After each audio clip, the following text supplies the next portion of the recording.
Welcome back my fellow Kasha Bobs. For today's vlog, we're going to transfer those foster chicks from other cages because it's already 45 days and they can live independently, and those pairing will going to breed again my fellow Kasha Bobs. So first, let's see those chicks.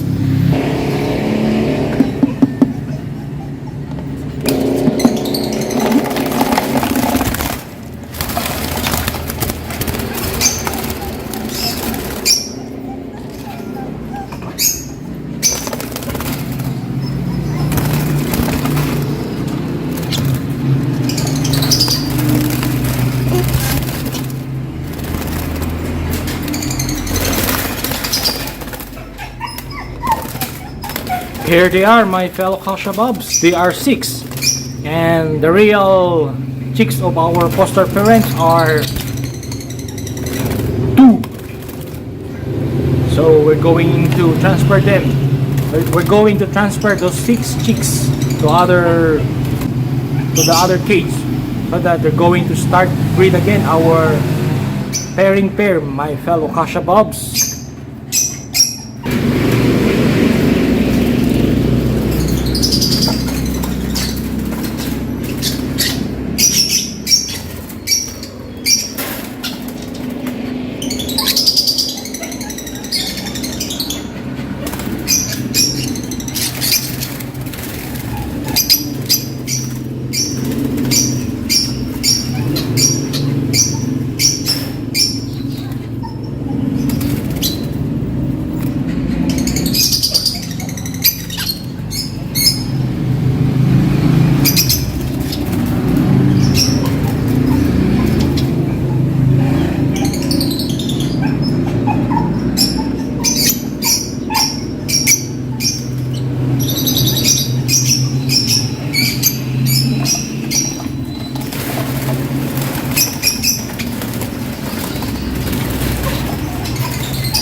Here they are, my fellow Kasha Bobs, and as you can see, I separated those chicks because we're going to identify are the real chicks of the foster parents from here. As you can see, from this right wing, we have blue opaline sable. From the right, that's the offspring from the parents of violet opaline and par blue opaline, and the two are from the parents of blue split opaline split ino cock and green opaline split ino. They produce blue series, possible opaline, possible ino. And from here we have a markings of Ewing, meaning these two Ewing adopted these two lovebirds adopted the Ewing genes from their parents, the foster parents, which is green split blue Ewing split opa, and the green from the bar blue opaline. So it's easy for us to identify from which parents they came from.